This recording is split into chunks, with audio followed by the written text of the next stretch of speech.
नमस्कार दोस्तों। कैसे हैं आप लोग। दुनिया की इस भागम भाग में हम सब भाग तो रहे हैं, पर पता नहीं कहाँ। क्या आप भी हर वक्त कंफ्यूज्ड रहते हैं? क्या आपका दिमाग हर वक्त हजारों ख्यालों से भरा रहता है? इस वीडियो में हम 3 पावरफुल स्टेप्स में देखेंगे कि कैसे आप अपने मेंटल कचड़े को साफ करके एक लेज़र फोकस्ड प्लान बना सकते हैं। ये सिर्फ ज्ञान नहीं, बल्कि प्रैक्टिकल एग्जाम्पल के साथ एक रोड मैप है जो आपको कन्फ्यूज़न से कंक्लूज़न तक ले जाएगा। अगर आप थक चुके हैं डर और धुंध में जीने से, तो ये वीडियो आपको वो मेंटल पीस और डायरेक्शन देगी जो आप बरसों से ढूंढ रहे हैं। आपको इस वीडियो से क्या मिलेगा? Mental freedom. पहली बार आपका दिमाग शांत और साफ महसूस करेगा। The power of no. आप सीखेंगे कि कैसे फालतू चीज़ों को छोड़कर सिर्फ सही जगह एनर्जी लगानी है। Success blueprint. एक ऐसा सिस्टम जो सिर्फ सोचने पर नहीं, बल्कि रिजल्ट्स लाने पर फोकस्ड है। कोई बोरिंग लेक्चर नहीं, बल्कि रियल लाइफ एग्जांपल्स जो आप आज से ही अप्लाई कर सकते हैं। तैयार हो जाइए, क्योंकि क्लैरिटी ही असली पावर है। लाइफ में क्लैरिटी लाने का जो सबसे पहला और बुनियादी स्टेप है, वो है इंटरनल क्लीनिंग। इसे आप अपने दिमाग की डीप क्लीनिंग समझ सकते हैं। हमारी ज़िंदगी में सबसे ज़्यादा धुंध इसलिए होती है क्योंकि हमारा दिमाग एक ऐसी कबर्ड की तरह बन गया है जिसमें कपड़े, पुराने कागज़, कचरा और ज़रूरी डॉक्यूमेंट सब मिक्स हो गए हैं। जब तक आप इस कबर्ड को खाली करके एक एक चीज़ को देखोगे नहीं, तब तक आपको कभी नहीं मिलेगा कि आपको पहनना क्या है। इंटरनल क्लियरिंग का मतलब है अपने थॉट्स, इमोशंस और सबकॉन्शियस पैटर्न को समझना और उन्हें फिल्टर करना। ज़्यादातर लोग इस स्टेप को स्किप कर देते हैं और सीधा गोल्स बनाने लगते हैं। लेकिन अगर अंदर बेस ही हिला हुआ है, तो गोल्स भी कंफ्यूज ही रहेंगे। इंटरनल क्लीनिंग का सबसे बड़ा टूल है the art of writing everything down. हमारे दिमाग की कैपेसिटी इंफॉर्मेशन स्टोर करने की तो है, पर प्रोसेस करने की एक लिमिट होती है। जब आप अपने दिमाग में चल रही हर बात को पेपर पर उतार देते हैं, तो आपका दिमाग रैम खाली कर देता है, जिससे आप ज़्यादा बेहतर तरह से सोच पाते हैं। इसे साइकोलॉजिस्ट कॉग्निटिव ऑफलोडिंग कहते हैं।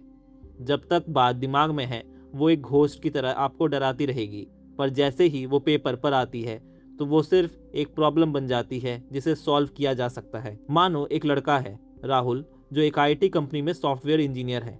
राहुल पिछले 2 साल से बहुत ज़्यादा कंफ्यूज्ड है।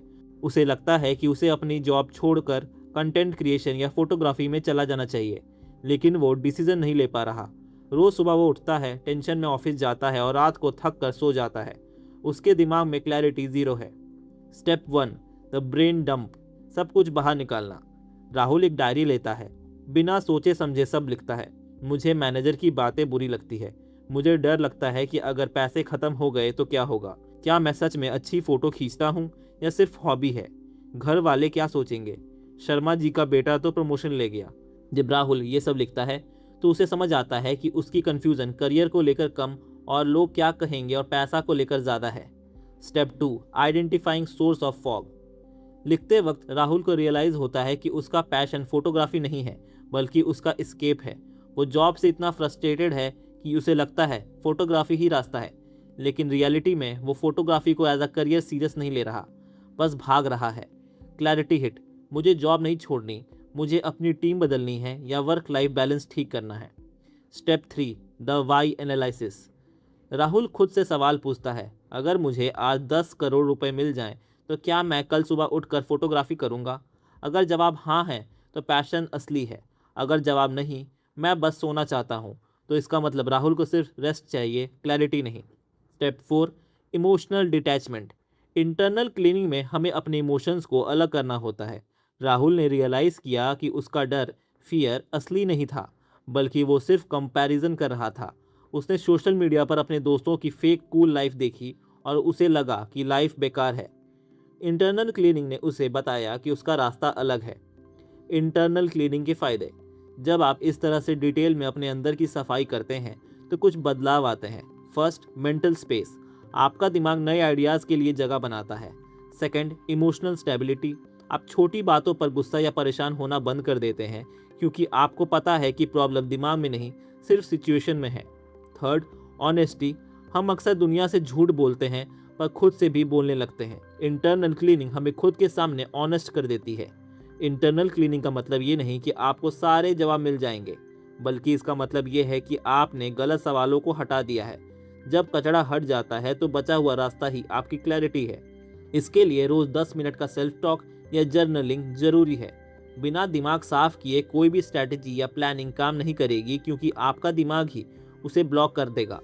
इसीलिए पहले दिमाग को एक खाली कैनवास बनाएं, तभी उस पर लाइफ की नई पिक्चर साफ दिखेगी। लाइफ में क्लैरिटी का दूसरा फेज है स्ट्रैटेजिक प्लानिंग।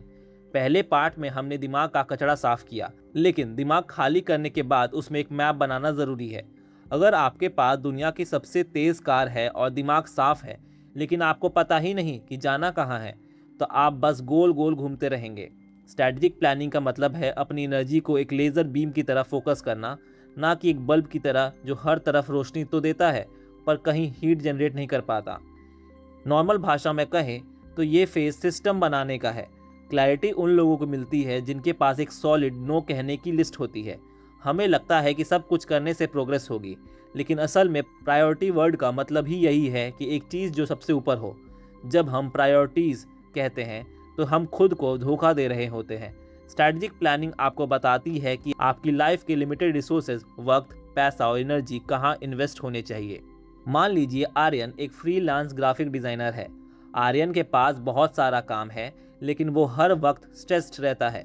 उसे समझ नहीं आ रहा कि वो ग्रो क्यों नहीं कर रहा। उसने इंटरनल क्लीनिंग कर ली है और उसे पता है कि उसे डिज़ाइनर ही रहना है, पर अब उसे आगे का रास्ता नहीं दिख रहा। Step 1, the rule of 3 implementation. Aryan हर दिन 20 कामों की लिस्ट बनाता था।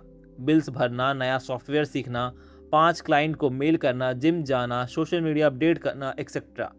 स्ट्रैटेजी, आर्यन ने अब रूल ऑफ 3 लगाया। उसने डिसाइड किया दिन भर में चाहे कुछ भी हो जाए, वो सिर्फ 3 क्रिटिकल काम करेगा। फर्स्ट, क्लाइंट ए का प्रोजेक्ट डिलीवर करना। सेकंड, एक नए पोटेंशियल क्लाइंट को रीच आउट करना। थर्ड, 30 मिनट नई स्किल सीखना, बाकी सब बोनस है। जैसे ही उसने ये किया, उसके दिमाग से 17 कामों का बोझ हट गया। क्लैरिटी मिल गई कि आज का दिन कब सक्सेस माना जाएगा। Step 2, the audit, energy versus time. Aryan ने नोटिस किया कि वो सुबह के वक्त सबसे ज़्यादा क्रिएटिव होता है, लेकिन वो उस वक्त ईमेल्स का जवाब देने में या रील्स देखने में वेस्ट कर देता है। स्ट्रैटेजी, उसने अपनी हाई एनर्जी विंडो को हाई वैल्यू काम के लिए रिजर्व कर दिया। उसने डिसाइड किया कि 10 AM से 1 PM तक वो फ़ोन टच नहीं करेगा और सिर्फ डिज़ाइन करेगा। इस एक छोटे से स्ट्रैटेजिक मूव ने उसकी प्रोडक्टिविटी डबल कर दी। Step 3, creating a not to do list. Aryan को लगता था कि हर क्लाइंट को यस कहना चाहिए। इस वजह से वो कम पैसों वाले और सर दर्द देने वाले क्लाइंट के साथ फंसा रहता था। स्ट्रैटेजी, उसने क्राइटेरिया बनाया। मैं उन क्लाइंट्स के साथ काम नहीं करूंगा जो 5,000 से कम पे करते हैं या जो वीकेंड पर कॉल करते हैं। रिजल्ट, शुरू में डर लगेगा, पर जैसे ही उसने नो कहना शुरू किया, उसके पास अच्छे क्लाइंट्स के लिए जगह बन गई। Clarity is not about what you add, it's about what you cut. Strategic planning के पिलर्स। First, information diet. आज के डिजिटल ज़माने में कन्फ्यूज़न की सबसे बड़ी वजह है ओवर चॉइस। यूट्यूब पर 100 मेंटर्स हैं और हर कोई अलग बात बोल रहा है। स्ट्रैटेजिक प्लानिंग का मतलब है अपने मेंटर्स चुनो। 100 लोगों की सुनोगे तो पैरालाइज्ड हो जाओगे। सिर्फ 2-3 लोगों को फॉलो करो और बाकी सबको अनफॉलो। ये मेंटल स्पेस क्रिएट करता है। Second, the power of buffer time. हम लोग अपना शेड्यूल इतना टाइट बना लेते हैं कि अगर एक चीज़ लेट हुई तो पूरा दिन खराब हो जाता है और दिमाग में चिड़चिड़ाहट शुरू हो जाती है। स्ट्रैटेजी ये है कि हर टास्क के बीच 15 से 20 मिनट का बफर रखें। क्लैरिटी शांति में आती है, हड़बड़ी में नहीं। Third, financial mapping. क्लैरिटी का एक बहुत बड़ा हिस्सा पैसा है। अगर आपको पता ही नहीं कि आपका पैसा कहाँ जा रहा है, तो आप हमेशा सर्वाइव करने की सोचोगे, थ्राइव करने की नहीं। एक सिंपल एक्सेल शीट या ऐप में अपने एक्सपेंसेस ट्रैक करना स्ट्रैटेजिक प्लानिंग का बेसिक स्टेप है। जब आपको पता होता है कि आपके पास 6 महीने का बैकअप है, तो आपके डिसीजन में क्लैरिटी और कॉन्फिडेंस दोनों आ जाते हैं। स्ट्रैटेजिक प्लानिंग का मकसद है आपके दिमाग को डिसीजन फैटिग से बचाना। जब आप पहले से डिसाइड कर लेते हैं कि आप क्या करेंगे, कब करेंगे और किसके लिए करेंगे, तो दिन भर में आपको बार बार सोचना नहीं पड़ता। आपका दिमाग एग्जीक्यूटिव मोड में काम करता है। क्लैरिटी तब नहीं आती जब आप सब कुछ जान लेते हैं। क्लैरिटी तब आती है जब आप अपने ऑप्शंस को लिमिट कर देते हैं। आर्यन की तरह जब आप अपने नो को मजबूत करते हैं, तो आपका यस अपने आप पावरफुल हो जाता है। पार्ट 2 आपको ज़मीन देता है जिस पर आप पार्ट 3 में एक्शन की बिल्डिंग खड़ी कर सकते हैं। बगैर प्लानिंग के एक्शन केओस है और बगैर एक्शन के प्लानिंग सिर्फ डे ड्रीमिंग है। लाइफ में क्लैरिटी का तीसरा और आखिरी फेज है एक्शनेबल हैबिट्स एग्जीक्यूशन मोड। पहले 2 पार्ट्स में हमने दिमाग साफ किया और रास्ता चुना, लेकिन असली क्लैरिटी तब तक नहीं आती जब तक आप रास्ते पर चलना शुरू नहीं करते। अक्सर लोग प्लानिंग के लूप में फंस जाते हैं, जिसे एनालिसिस पैरालिसिस कहते हैं। उन्हें लगता है कि जब सब कुछ 100% क्लियर हो जाएगा तब वो पहला कदम उठाएंगे। रियलिटी ये है कि रास्ते का कोहरा फॉग तब तक नहीं हटता जब तक आप उसमें थोड़ा अंदर नहीं जाते। एक्शनेबल हैबिट्स का मतलब है अपने गोल्स को इतना छोटा कर देना कि उन्हें ना कहना नामुमकिन हो जाए। क्लैरिटी सोचने से नहीं, एंगेजमेंट काम में डूबने से आती है। जब आप काम करते हैं तो आपको फीडबैक मिलता है और वही फीडबैक आपकी अगली प्लानिंग को क्लियर बनाता है। इस फेज में हम थिंकिंग को स्विच ऑफ करके डूइंग को प्रायोरिटाइज करते हैं। मान लीजिए सना है जो एक बुक लिखना चाहती है। उसने दिमाग साफ कर लिया है और ये भी डिसाइड कर लिया है कि वो फिक्शन लिखेगी, लेकिन 6 महीने बीत गए हैं, उसने एक पेज भी नहीं लिखा। वो हमेशा कंफ्यूजन में रहती है कि चैप्टर 1 कैसे शुरू करूं या क्या मेरी स्टोरी लोग को पसंद आएगी। Step 1, the 2 minute rule implementation. Sana ने सोचा था कि वो हर संडे 5 घंटे लिखेगी, पर वो कभी नहीं हो पाया। एक्शन, उसने रूल बदल दिया, मैं रोज सिर्फ 2 मिनट लिखूंगी। रिजल्ट, 2 मिनट का डर नहीं लगता। जैसे ही वो लैपटॉप खोलती है वो 2 मिनट अक्सर 40 मिनट में बदल जाते थे। क्लैरिटी तब आई जब उसने राइटर बनना है को छोड़कर 2 मिनट लिखना है वाली हैबिट अपनाई। Step 2, feedback loop, action over perfection. Sana को लग रहा था कि उसकी पहली बुक बेस्ट सेलर होनी चाहिए। इस चक्कर में वो लिख ही नहीं रही थी। एक्शन, उसने डिसाइड किया कि वो हर रोज एक पैराग्राफ इंस्टाग्राम या किसी ब्लॉग पोस्ट पर डालेगी। रिजल्ट, लोगों के कमेंट्स और लाइक्स ने उसे बताया कि उन्हें क्या पसंद आ रहा है। जो कन्फ्यूजन दिमाग में थी वो ऑडियंस फीडबैक से क्लियर हो गई। उसे पता चल गया कि उसे किस डायरेक्शन में लिखना है। Step 3, information detox execution ratio. Sana पहले दिन भर how to write a book की यूट्यूब वीडियो देखती थी। एक्शन, उसने 1:3 का रेशियो लगाया। अगर वो 20 मिनट वीडियो देखती है तो वो 60 मिनट सिर्फ लिखने पर फोकस करेगी। रिजल्ट, कंजम्पशन कम और प्रोडक्शन ज़्यादा होने से उसका कॉन्फिडेंस बढ़ गया। कॉन्फिडेंस ही क्लैरिटी का दूसरा नाम है। एक्शनेबल हैबिट्स के core principles. First, iterative clarity, गलती करके सीखना। क्लैरिटी कोई स्टैटिक चीज़ नहीं है जो एक बार मिल गई तो हमेशा रहेगी। ये एक साइकिल है। Act, then observe, then correct, then repeat. जब आप साइकिल चलाते हैं तो शुरू में बैलेंस नहीं बनता, पर चलते चलते दिमाग को क्लैरिटी मिल जाती है कि बैलेंस कैसे बनाएं। लाइफ भी ऐसी ही है। Second, environment design. अगर आपको क्लैरिटी चाहिए तो अपने आसपास का माहौल बदलो। अगर आपका डेस्क बिखरा हुआ है तो आपका दिमाग भी बिखरा रहेगा। एक्शनेबल हैबिट ये है कि काम खत्म करने के बाद 2 मिनट लगाकर अपनी जगह साफ करें ताकि कल सुबह जब आप आएँ तो दिमाग को फोकस करने में मेहनत ना करनी पड़े। Third, the review cycle. बिना रिव्यू के एक्शन ब्लाइंड होता है। हर हफ्ते के एंड में खुद से 3 सवाल पूछें। इस हफ्ते मैंने क्या सीखा, कहाँ मेरा वक्त फिजूल गया, अगले हफ्ते मुझे किस एक चीज़ पर सबसे ज़्यादा ध्यान देना है। ये 15 मिनट का रिव्यू आपको अगले 168 घंटों की क्लैरिटी देता है। Fourth, consistency over intensity. एक दिन में 15 घंटे काम करने से क्लैरिटी नहीं आती। रोज़ाना 1 घंटा डिसिप्लिन तरीके से काम करने से दिमाग को एक पैटर्न समझ आने लगता है। क्लैरिटी तब पैदा होती है जब आपका दिमाग अपने रूटीन पर भरोसा करने लगता है। पार्ट 1 में हमने देखा अपने दिमाग का शोर कैसे कम करें कि ताकि आप अपने आप को सुन सकें।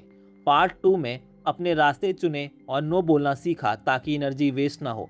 पार्ट 3 में आपने चलना शुरू किया ताकि रास्ता खुद ब खुद साफ होता जाए। क्लैरिटी कोई ऐसी चीज़ नहीं है जो आपको मिलेगी और आप बैठ जाएंगे।